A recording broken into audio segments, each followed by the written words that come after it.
Now, let's talk about Netflix releasing a new film, Scoop, based on the inside story behind Prince Andrew's disastrous interview with the BBC about his friendship with sex offender Jeffrey Epstein. Let's have a look. So I'm just saying that's the story. And it doesn't change unless you change it, unless you tell us a different story.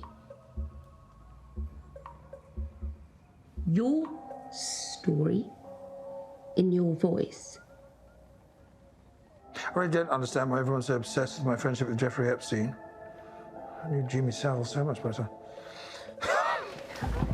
Certainly looks like him. The film is based on the story as told by TV booker Sam McAllister, who got the Prince to sit down for an interview. And Kinsey, it's already got some people feeling sympathy for the Prince. Not me.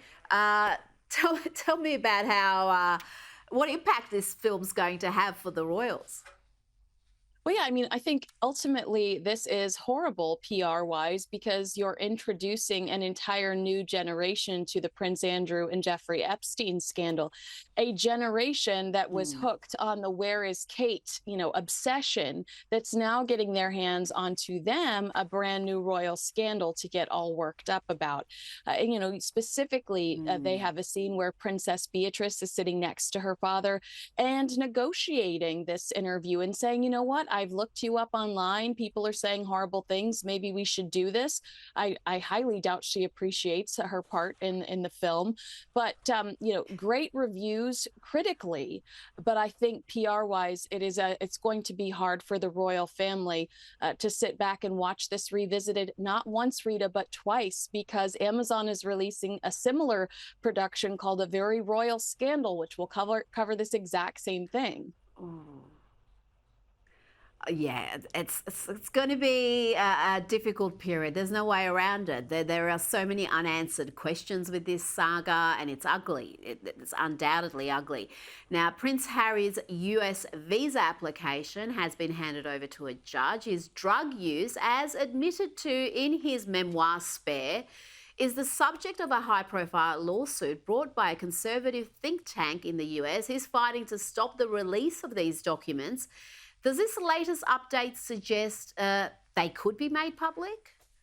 Absolutely. I mean, so what we know about the Heritage Foundation's pursuit is that they want to know whether or not Prince Harry received special treatment or if he lied on his application.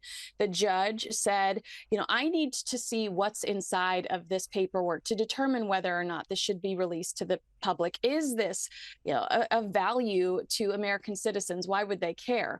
So the judge, I mean, right now, Rita, he could be, flipping through this paperwork. And I do believe if Prince Harry lied on his visa application, it will be made public. Ultimately, if Prince Harry lied, he could be booted out of the United States under a Trump administration. I do not believe a Biden administration is going to, give him any trouble. Since we've been talking, 5,000 people have crossed the Arizona border, so I think he's safe. But under a Trump administration, I think Prince Harry should be pretty worried. Well, he should be worried because Trump has already commented on this. He's not a fan, and he's not a fan of the double standards. So he could be in trouble. Can you imagine that story if Prince Harry is deported from America? Wow. We'll be talking about that for weeks if that happens.